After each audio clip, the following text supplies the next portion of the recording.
Bismillahirrahmanirrahim. Assalamualaikum warahmatullahi wabarakatuh.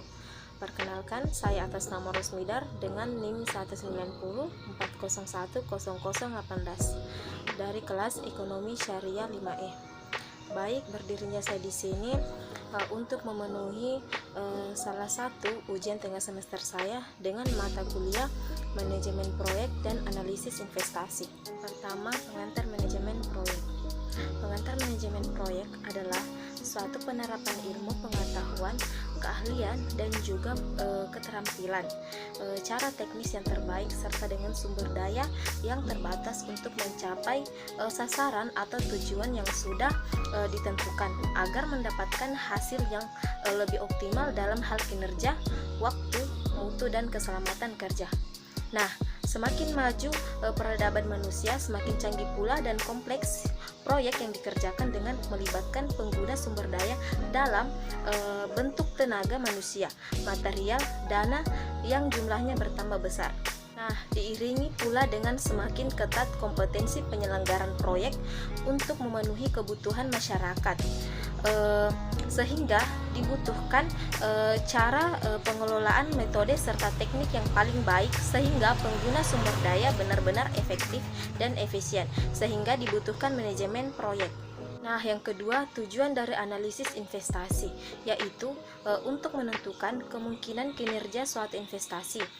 Misalnya, seberapa cocok investasi itu untuk investor tertentu. Nah, adapun beberapa faktor kunci yang perlu diperhatikan dalam analisis investasi. Nah, mereka adalah harga yang sesuai jangka waktu yang diharapkan untuk mengadakan investasi dan peran investasi dalam portofolio secara keseluruhan. Nah, satu hal yang perlu diingat dalam investasi yaitu ketika tidak bisa menggunakan satu ukuran untuk semua. Sama halnya dengan tujuan cakrawala waktu dan pendapatan unik masing-masing investor. Adapun jenis-jenis analisis investasi, yang pertama yaitu top down versus bottom up. Nah, dua pendekatan ini bisa membantu investor untuk mengambil keputusan investasi. Nah, analisis bottom up memerlukan analisis saham individu untuk mengetahui manfaatnya.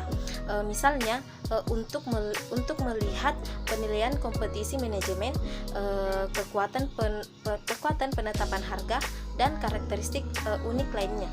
Pendekatan bottom up tidak berfokus terhadap siklus ekonomi ataupun siklus pasar. Sebaliknya pula, pendekatan ini bertujuan untuk menemukan perusahaan dan saham terbaik, terlepas dari tren menyeluruh. Yang kedua yaitu fundamental versus technical analysis. Nah, analisis fundamental menekankan kesehatan keuangan perusahaan serta prospek ekonomi yang lebih luas. Praktisi analisis fundamental mencari saham yang salah harga atau berada di harga yang tidak seharusnya. Artinya mereka berdagang dengan harga yang lebih rendah daripada harga yang dijamin oleh nilai intrinsik mereka. Nah, sementara itu analisis teknis mengevaluasi pola harga saham dan parameter statistik. Nah, mereka menggunakan bagan dari grafik yang telah dihitung oleh komputer. Selanjutnya yang ketiga, peramalan dan perencanaan agregat. Peramalan yaitu suatu usaha memperkirakan keadaan di masa yang akan datang melalui pengujian keadaan di masa lalu. Nah, sedangkan perencanaan agregat merupakan suatu metode pendekatan untuk menentukan kuantitas dan waktu produksi. Nah, perencanaan agregat menyediakan perangkat yang dibutuhkan perusahaan untuk meraih pangsa pasar di dalam perekonomian global. Nah, rencana agregat memberikan kemampuan untuk merespons perubahan dalam permintaan pelanggan selagi tetap memproduksi produk secara murah dan berkualitas tinggi baik pada industri manufaktur atau jasa. Yang keempat, pemilihan lokasi. Beberapa pertimbangan dan faktor yang mempengaruhi keputusan lokasi, keinginan perusahaan. Segi-segi yang menarik dari wilayah itu seperti ketersediaan tenaga kerja, biaya, sikap terhadap serikat pekerja. Selanjutnya, biaya dan ketersediaan utilities. keperluan atau listrik, air, dan seterusnya. Peraturan lingkungan hidup daerah dan nasional. Nah, pemilihan lokasi merupakan faktor penting yang berpengaruh terhadap kesuksesan suatu usaha, karena pemilihan lokasi juga berhubungan dengan keputusan pembelian konsumen.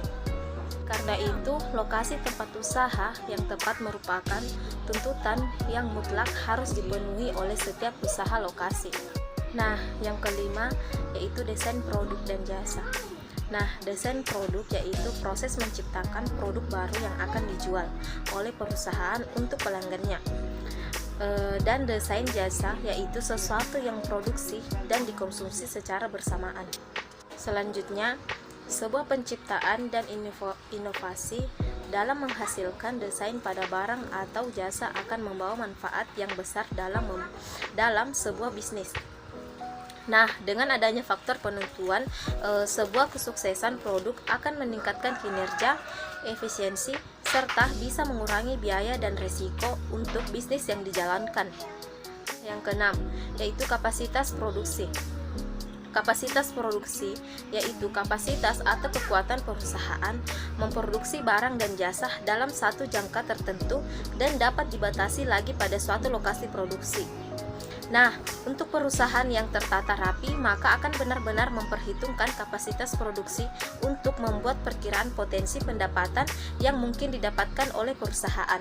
Nah, kapasitas produksi juga menentukan berapa jumlah permintaan yang harus dipenuhi dengan menggunakan fasilitas produksi yang ada. Nah, tujuan dari perencanaan kapasitas, luas, dan volume berproduksi adalah untuk mengatur banyaknya pesanan kerja yang datang dari pusat kerja untuk mencapai suatu aliran yang sesuai dan seimbang. Mungkin itu saja dari saya, kurang dan lebihnya mohon dimaafkan. Wabillahi taufiq wal hidayah. Wassalamualaikum warahmatullahi wabarakatuh.